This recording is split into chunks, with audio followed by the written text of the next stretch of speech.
If you are aware of a state which you call is, or reality, or life, this implies another state called isn't, or illusion, or unreality, or nothingness, or death. There it is. You can't know one without the other. And so as to make life poignant, it's always going to come to an end. That is exactly, don't you see, what makes it lively. Liveliness is change, is motion. And motion is going like this, see, going to fall out and be gone.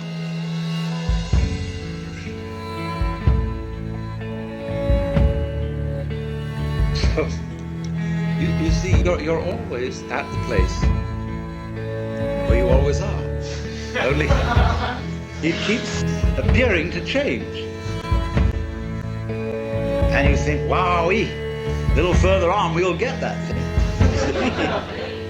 I hope we don't go further down so that we lose what we already have. But that is built into every creature's situation, no matter how high, no matter how low. So, in this sense, all places are the same place. And the only time you ever notice any difference is in the moment of transition. When you go up a bit, you gain. When you go down a bit, you feel disappointed, gloomy, loss. You can go all the way down to death. Somehow, there seems to be a difficulty in getting all the way up. Death seems so final. Nothingness seems so very, very irrevocable.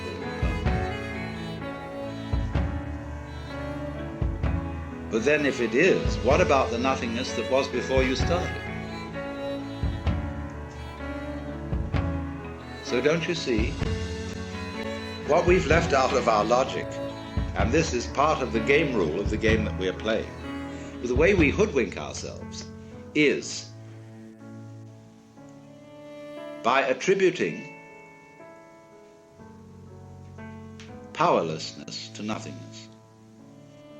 We don't realize that is a complete logical fallacy. On the contrary, it takes nothing to have something. Because you wouldn't know what something was without nothing. You wouldn't know what the form is without the background space. You wouldn't be able to see anything unless there were nothing behind your eyes. Now imagine yourself with a spherical eye. You can see all around. Now what's in the middle? See? Even if I have all this behind me in view, suddenly I will find that there is something in the middle of it all. There's a hole in the middle of reality. Like now, there seems to be not so much a hole but a wall, but any animal which had eyes in the back of its head would have the sensation I'm describing.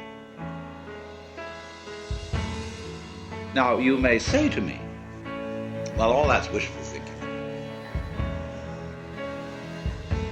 Because when you're dead, see? Now, wait a minute. What's that state of consciousness that goes in that way? This is somebody saying something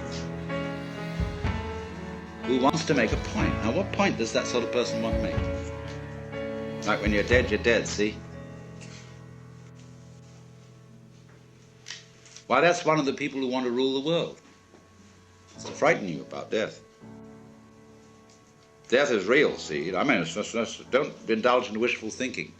All you people who dream of an afterlife and heavens and gods and mystical experiences and eternity, oh, you're just wishy-washy people. You don't face the facts. What facts? How can I face the fact of nothing, which is by definition not a fact? You see? All this is twaddle, from whichever way you look at it. So if you really go the whole way and see how you feel at the prospect of vanishing forever, of all your efforts and all your achievements and all your attainments turning into dust and nothingness, what is the feeling? What happens to you? It's a curious thing that in the world's poetry, this is a very common theme. The earthly hope men set their hearts upon turns ashes, or it prospers, and anon, like snow upon the desert's dusty face, lighting a little hour or two, is gone. All kinds of poetry emphasizes the theme of transit. And there's a kind of nostalgic beauty to it. The banquet hall deserted. After the revelry, all the guests have left and gone their ways.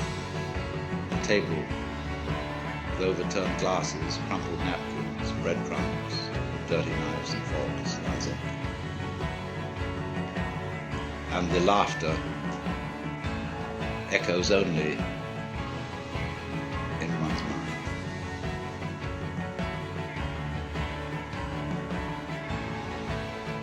Then the echo goes. The memory, the traces are all gone. That's the end. Do you see, in a way, how that is saying the most real state is the state of nothing? That's what it's going to all come to. With these physicists who think of the energy of the universe running down, dissipating in radiation, gradually, until there's nothing at all left. And for some reason or other, we're supposed to find this depressing. But if somebody is going to argue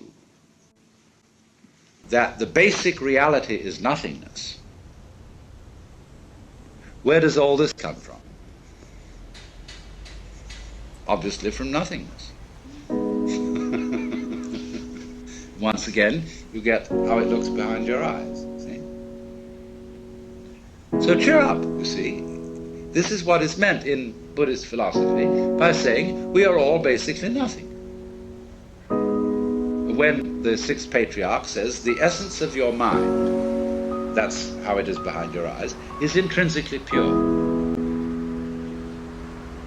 The pure doesn't mean a non-dirty storage state of mind, as it is apt to mean in the word purity. Pure means clear, void. So you know the story when the sixth patriarch was given his office as successor. Because he was truly enlightened, there was a poetry contest. And the losing one wrote the idea that the mind, the consciousness, was like a mirror which had to be polished. And constantly I have to polish my mirror. I have to purify my mind, see? So that I'm detached and calm and clear-headed, Buddha. But the one who won the contest said, there is no mirror. And the nature of the mind is intrinsically void, so where is there anywhere for dust to collect? See? So in this way, by seeing that nothingness is the fundamental reality, and you see it's your reality, then how can anything contaminate you? All the idea of your being scared and put out and worried and so on is just nothing, it's a dream.